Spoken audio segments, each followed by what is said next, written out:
ने निर्णय लिया है कि भारत में वन नेशन वन इलेक्शन होगा। आज प्रधानमंत्री मोदी जी की अध्यक्षता में कैबिनेट की बैठक हुई और कैबिनेट ने अप्रूव कर दिया है। बहुत अच्छा कदम है, ये बहुत ही साहसिक कदम है और आने वाले समय में भारत में इसका बहुत बड़ा फायदा दिखेगा। वन नेशन वन इलेक्शन कोई रॉकेट साइंस नहीं है।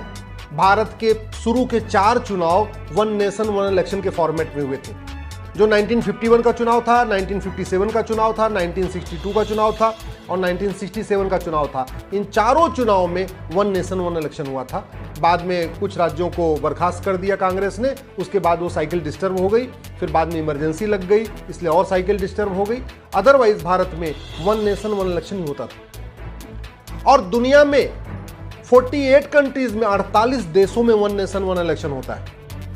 Albania, Argentina, Austria, Belgium, Bosnia, Brazil, Bulgaria, Colombia, Cyprus, Finland, France, Germany, Greece, Hong Kong, यहां पे वन नेशन वन इलेक्शन होता है। Hungary, Italy, Japan, Malaysia, Mexico, Poland, पुर्तगाल, रोमानिया, रूस, Spain, Sweden, Switzerland, Thailand, Turkey, Ukraine, ऐसे 48 देशों में one nation one election होता है।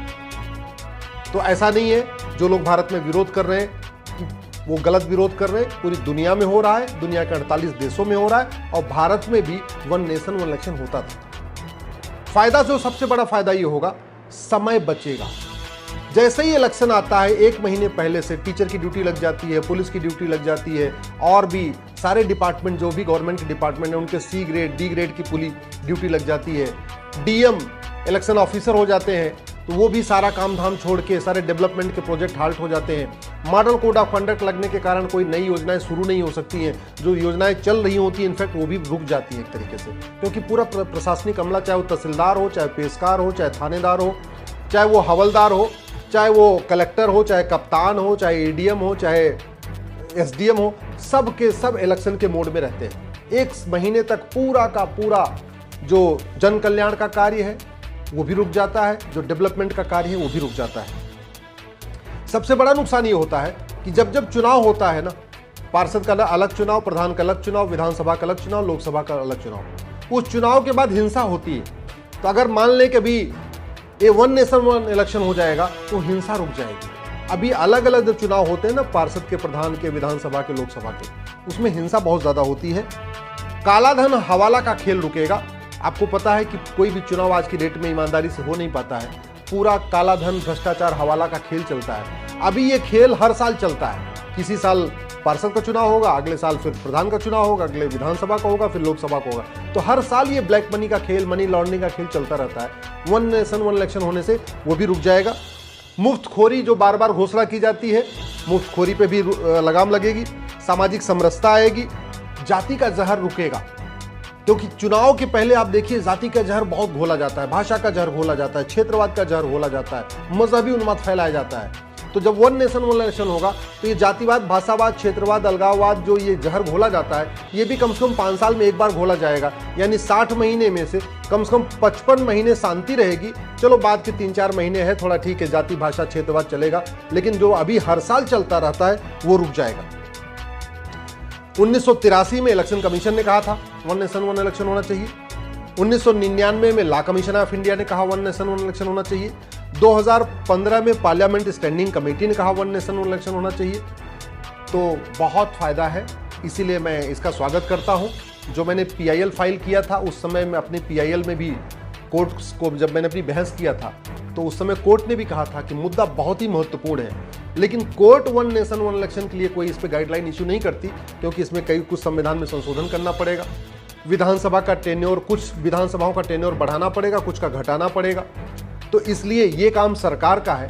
कोर्ट ने ये कहा कि आपकी जो PIL है बहुत अच्छी है, मुद्दा अच्छा है, होना चाहिए वन नेशन वन इलेक्शन, लेकिन कोर्ट इसमें कुछ मदद नहीं कर पाई। तो उस समय मैंने कोर्ट से रिक्वेस्ट किया था कि हमारी पिटीशन को आप सरकार के पास भेज दीजिए एज ए रिप्रेजेंटेशन, गृह मंत्रालय, कानून मंत्रालय के पास, इलेक्शन कमीशन के पास। तो उस समय हमारी PIL वहाँ पे ट्रांसफर हो गई थी। अब जब ये मुद्दा आया है, राष्ट्रहित का मुद्दा है, सभी स्कूल में, सभी कॉलेज में, सारी यूनिवर्सिटीज़ पे इस पर सार्वजनिक चर्चा होनी चाहिए।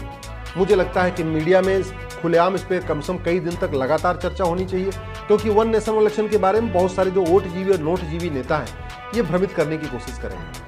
वैसे भी भारत में कुल 1800 पॉलिटिकल पार्टियां हैं, जिसमें से मैक्सिमम 200 पॉलिटिकल पार्टियां चुनाव लड़ती हैं या मैक्सिमम 300 लड़ती हैं। बाकी की जो 1500 पॉलिटिकल पार्टियां हैं ये केवल चंदा वसूलने के लिए बनी हैं। ये 1500 पॉलिटिकल पार्टियां 1800 में से जो 1500 पॉलिटिकल पार्टियां हैं ये केवल और केवल ब्लैक मनी को व्हाइट करने के लिए बनी। उनको चंदा वंदा नहीं लड़ना है। अभी उनको फायदा ये है कि जितनी बार चुनाव होता है उतनी बार वो चंदा लेती हैं और ब्लैक को व्हाइट करती हैं, ब्लैक मनी को व्हाइट करती रहती है। तो उनका पूरा बिजनेस चलता रहता है। वन नेशन वन इलेक्शन हो जाएगा तो 5 साल में एक बार चंदा मांगेंगे। अभी क्या है, वो हर साल चंदा मांगते हैं। एक बार पार्षद के चुनाव के नाम पे चंदा मांगते हैं, फिर प्रधान के चुनाव के नाम पे चंदा लेते हैं, फिर विधानसभा के चुनाव के नाम पे चंदा मांगते हैं, फिर लोकसभा के नाम पे मांगते हैं। तो हर साल जो उनका चंदा मांगने वाला तरीका है ये रुकेगा। और स्वाभाविक सी बात है, जब चंदा मांगना रुकेगा तो चंदा देने वालों को भी ज़्यादा दिक्कत नहीं आएगी। भाई जो हमारा व्यापारी समाज है, चाहे अग्रवाल समाज है, माहेश्वरी समाज है, मारवाड़ी समाज है, जो समाज ये डोनेट करता है, अभी पॉलिटिकल पार्टियां उनसे एक्सटॉर्शन करती रहती हैं, कोई न कोई उनके ऊपर दबाव बना के। जब 5 साल में एक बार चुनाव होगा तो ये एक्सटॉर्शन जो होता है व्यापारियों से, ये जो बार बार चंदा वसूली का कार्यक्रम चलता है, ये भी 5 साल में एक बार होगा। तो मेरा ये मानना है ये सबके लिए अच्छा है। विकास बहुत तीव्र गति से होगा, भ्रष्टाचार भी कम होगा, अपराध कम होगा, क्योंकि पुलिस प्रशासन जो हर साल लगा रहता है, कम से कम बाकी 55 महीने 5 साल में से 55 महीने वो विकास पे काम करेगा। बाद के 4-5 महीने ऐसे जो पॉलिटिकल फॉर्म में आएगा। जो पुलिस पूरी ड्यूटी लगी रहती है, हमारे सीआरपीएफ की ड्यूटी लगी रहती है और लगातार वो बेचारे चुनाव के मोड में बने रहते हैं, उसमें भी रोक लगेगी। तो स्वाभाविक सी बात है वो अपना मुख्य कार्य वो कर पाएंगे। जितनी बार चुनाव होता है टीचरों की ड्यूटी लग जाती है, पठन पाठन बाधित होता है, स्कूल डिस्टर्ब हो जाते हैं। इलेक्शन होता है तो स्कूलों में छुट्टी करनी पड़ती है, तो कम से कम स्कूलों की छुट्टियां भी रुकेंगी। और जो टीचर हैं उनको लगातार, सबसे बड़ी बात यह कि जितनी बार चुनाव होता है उतनी बार वोटर लिस्ट नहीं बनानी होती है। विधानसभा चुनाव होगा एक वोटर लिस्ट बनेगी, लोकसभा के चुनाव में फिर वोटर लिस्ट बनेगी, पार्षद का चुनाव होगा फिर वोटर लिस्ट बनेगी, प्रधान का चुनाव होगा फिर वोटर लिस्ट बनेगी। तो इसलिए अब जब वन नेशन वन इलेक्शन होगा तो one nation one electoral roll भी हो जाएगा, एक देश एक मतदाता पहचान पत्र भी बन जाएगा। और वो 5 साल में एक बार बनेगा, जो हर साल अपडेट होता रहता है, उसकी ज़रूरत नहीं होगी। जो आदमी 18 साल का होगा वो अपना बनवाता रहेगा, लेकिन कम से कम ड्यूटी नहीं लगेगी। जो बीएलओ की ड्यूटी लग जाती है वो ड्यूटी पे भी रोक लगेगी। मेरा ये मानना है बहुत अच्छा कदम है। मैं सरकार को धन्यवाद देता हूँ। मैं आप लोगों से आग्रह करता हूँ इस विषय पर जितने ज़्यादा हो सके पर चर्चा करिए। इस वीडियो को सोशल मीडिया पर शेयर करिए, अपने ट्विटर, फेसबुक, इंस्टाग्राम पर शेयर करिए, अपने व्हाट्सएप के ग्रुप में डालिए और ज़्यादा से ज़्यादा इस पर चर्चा करिए।